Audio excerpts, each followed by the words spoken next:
Thank you for tuning into Talking Point. I'm your host, Neeraj Shah. Our guest today is Shiv Puri of TVF Capital Advisors. It's a new look, Shiv Puri. I can't even call it a post-pandemic look, so to say, because it's been a while that we've had the pandemic. But Shiv, great having you. Thanks for joining us. Thank you for having me.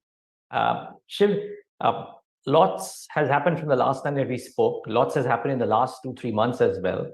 Um, Tell us, how are you watching the risk asset landscape in the light of the fact that while geopolitics was already dominant, the banking issues in the West have cropped up and meaningfully taken center stage in terms of discussion and impact?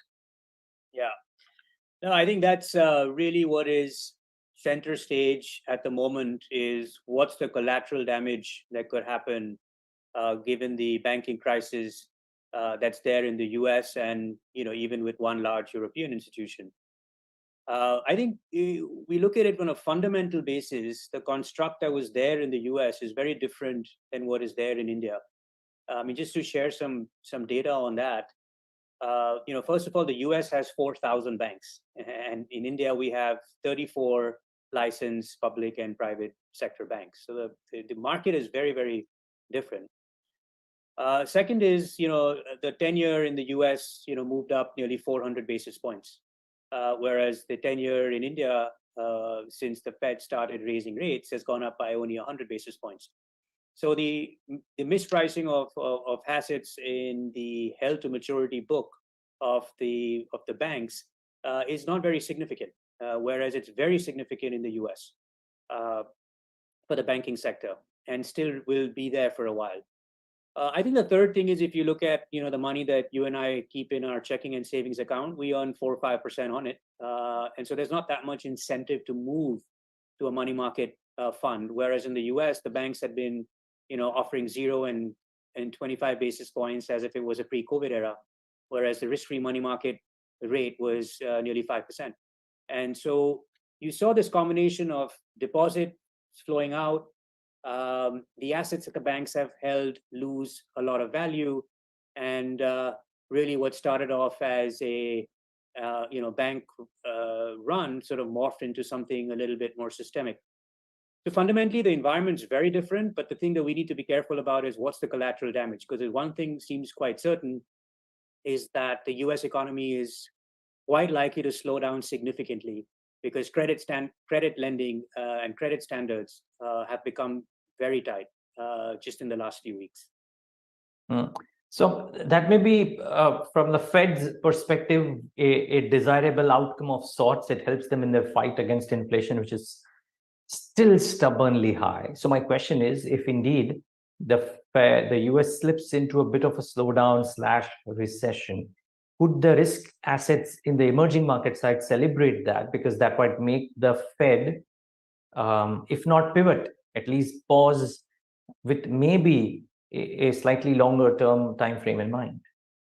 Yeah, so there are a lot of push and takes right now. I mean, the waters globally, as we know, are really, really choppy. You saw at the thought of the Fed pausing a couple of weeks ago, growth stocks globally started rallying, and value stocks started falling. Now when we sort of look at the environment going forward, I think emerging markets have been a laggard for a very long time, and I would think that when you do see the Fed pause, historically that has been very good for emerging market assets. And as far as India is concerned, I think there's certain pockets in India that offer pretty compelling value. Unfortunately, these have also been the sectors where foreign investors have redeemed the most in the last year or year and a half. And just given the scare in the global financial system, they're probably reluctant to put capital to work right away. But I would certainly assume that once the US recession starts, whether it's a slowdown or a recession, once that starts and the Fed starts pausing, you could see that translate into higher asset prices in emerging markets. I think the one thing to keep in mind, though, is that from time to time, we keep seeing the market suggesting that the Fed will pause and start cutting. But I think from sort of the data points that we see and the language that we hear from the Fed, this looks like it's going to be rates that are going to be higher for longer. And that is very different than the last 20 years, where in the first sign of trouble, the Fed cut rates and introduced liquidity into the market. Yeah, a very different template for at which central banks are operating. Shiv, usually narrative assets get smoked in such a scenario. We've seen that happen thus far. So my question is, a lot of people look at some of the narrative, and I don't mean in a bad way, but narrative assets as what percentage points are they off from the highs that they were at? Now, my question to you is, when you look at these baskets, whether in the US or in India, could the new normal for them be decidedly different than it was pre-COVID, simply because central banks are not using fire extinguishers at the first sign of a trouble? Sorry, when you mean narrative assets, what are you referring to there? Anything which has got a very high terminal value at the end, so not quite cash generating, not quite profit making currently. Got it. Yeah, I think that is a fundamental change in regime that's happened. And while it might seem that we're going to go back to the last 20 years, where these assets which have loss making or very little levels of profitability, but huge valuations that are based on reaching scale or getting a lot of value in the outer years. I think with the cost of capital, the risk-free cost of capital at 5% versus 0%, that changes everything. And it's going to be there fundamentally. We also just in sort of quantitative easing, when it got carried away for too long, which it had for nearly 15 odd years, risk appetites and risk metrics sort of go out of the window, and I think those things are starting to come back. So because of the fact that we're going to have higher rates for longer, and because we are in a new risk paradigm, I think it's a very different regime change. And mind you, I think these regime changes don't happen very frequently. But the 2007, post-2007 era until 2022 was a very unique time where interest rates were near zero. If you look at the history of the Fed or of global interest rates, this is the anomaly and not the norm. The norm is what we are in right now. Yeah, I'm glad you put it out as you did. So therefore, if, and please correct me if I'm wrong, but if in your mind, buy at any price is out of the window, then the question that I have for you is, are you therefore fishing in the pond of deep value, even if that deep value may not have as promising a normalized growth rate, or are you looking at growth at reasonable price? So I think we've always focused on looking at businesses that are growth at a reasonable price. And the reason is, I've observed over many years in Asia, in emerging markets, including India, that some of the more value-oriented companies can end up being value traps. In fact, they often do. And they are at low valuations for a particular reason. It's not a secret. But look, I mean, we're looking at some of the private sector banks in India. If you look at some of the high quality ones that are there, the valuation correction has been quite significant, and it's not the price correction; it's just the time correction. A lot of these stocks have done reasonably well post-COVID. Their balance sheets have been well maintained. Profitability is good. They're adapting to the tech-first world. In fact, in some cases, you could argue they've over-provisioned because the losses from COVID never really came as they had expected. And so they have a lot of cushion as well. And if you look at valuations, they are pretty reasonable. And I think, foreign investors may be looking at the financial services sector thinking, there's a global meltdown in banking. And so why would an emerging market bank not be subject to it? But I think the environment and construct in a place like India is very different.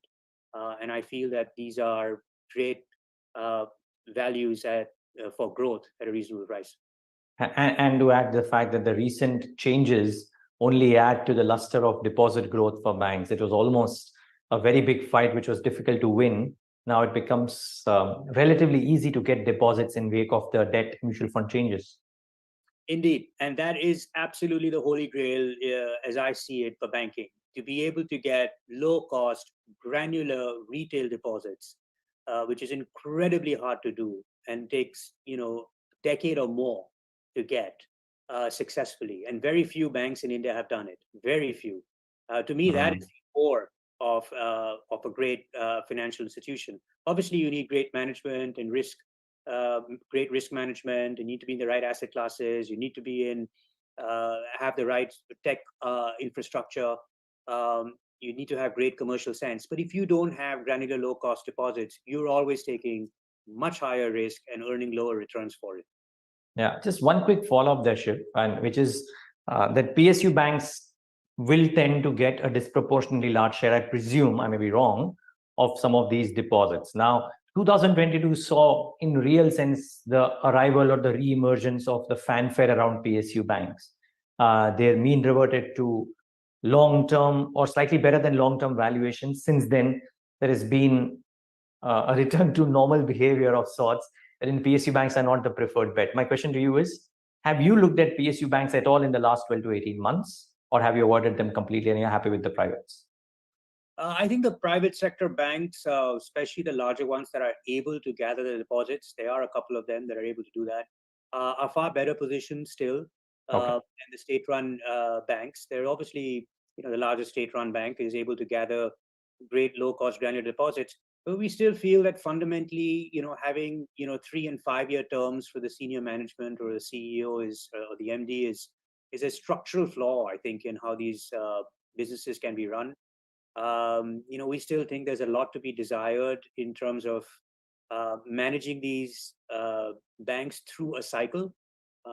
And so far as we've seen, I mean, when these banks go to halftime books, people are interested, and then when they go to book, everyone's rushing out the door to sell. Doesn't really inspire that structural confidence just yet. Got it. The other large bucket is information technology. Now, I take it that you might be constructive there. Forgive me for that presumption.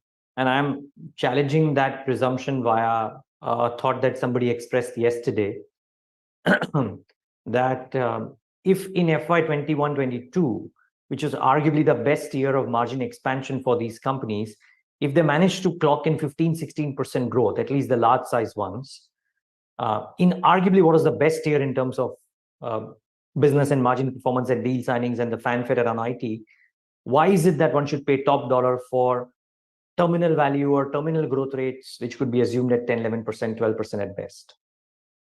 Yeah, no, that's a good point. I would take a step back and say, if we leave valuations aside for a second, I think there is some in IT services. There are two concerns. One is that there's going to be a slowdown in the US, which is quite yes. And that banking is a big customer for IT services, and we're seeing a lot of turmoil out there. And I think that's absolutely valid. And then there's a second concern that says, hey, look, we've got AI and ChatGPT, and do we even need to outsource anything, or we can just sort of automatically do it? And I think that's where my view is a little different, which is that in the first phase of IT services over the last 5 years, where the big overlying theme was cloud migration, right? Most companies were trying to move their infrastructure to the cloud. And we're probably, maybe depending on different estimates, 25, 30, 40% of the way there. But the next phase of cloud migration is going to be running your business on the cloud. So it's not just about removing your data centers and cutting costs, but it's actually being a cloud-first company. And for me, that represents a much bigger opportunity for IT services in the first phase of migration. Now, that's not going to happen overnight. We're going to have a recession in the US before that happens. But that is clearly the trend and direction that I think that will happen.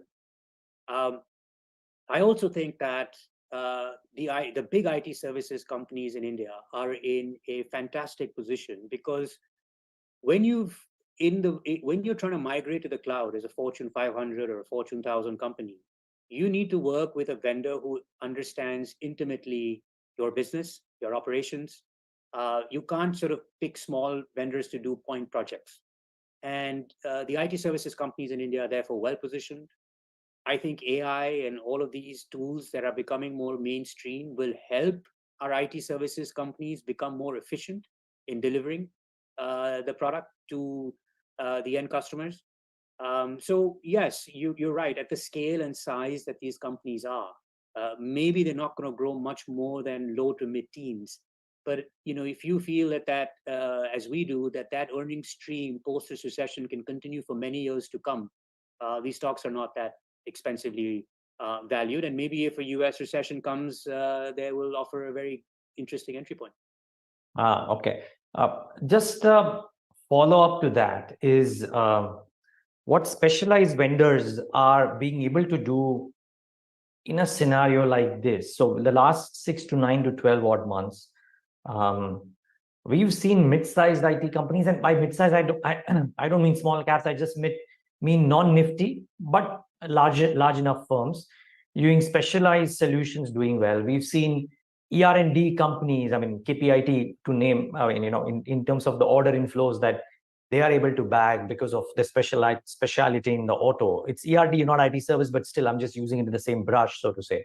So you're seeing some of these specialized names bag order flows, maintain margins, not see so much of attrition, and deliver growth.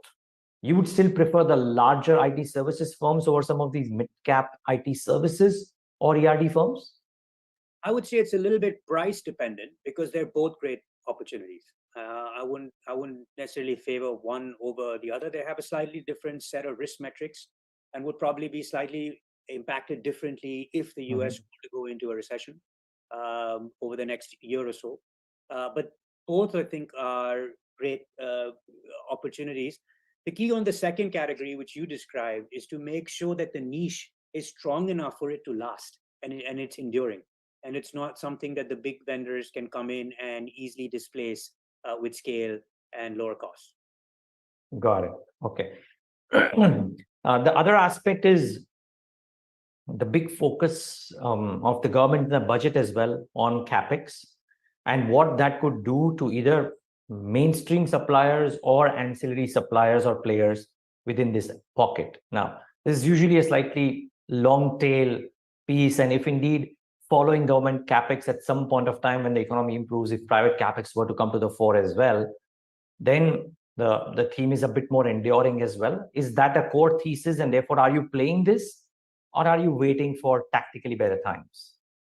Yeah, I think there are certain themes that we see that are very good for the development of the economy, for the development of the country, may not necessarily offer the best investment opportunities. Sure.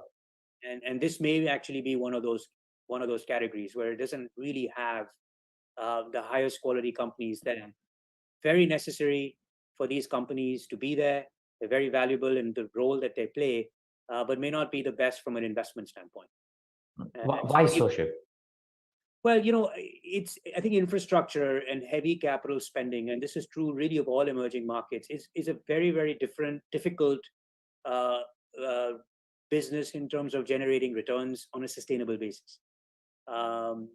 We've always seen that large capital outlays impact the returns if projects get delayed or deferred.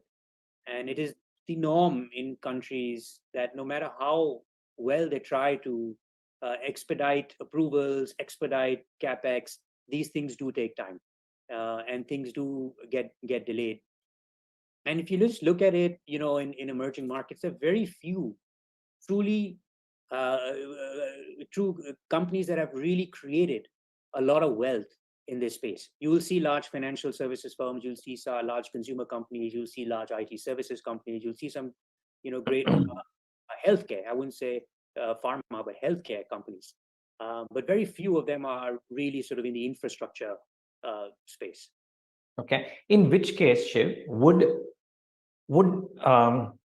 defense firms, railway firms, all of those, which are again nation building, have caught the imagination of people, much to the delight of the promoters out there after a long time, but would they also fall in the same category? Great for nation building, may not be great for investments.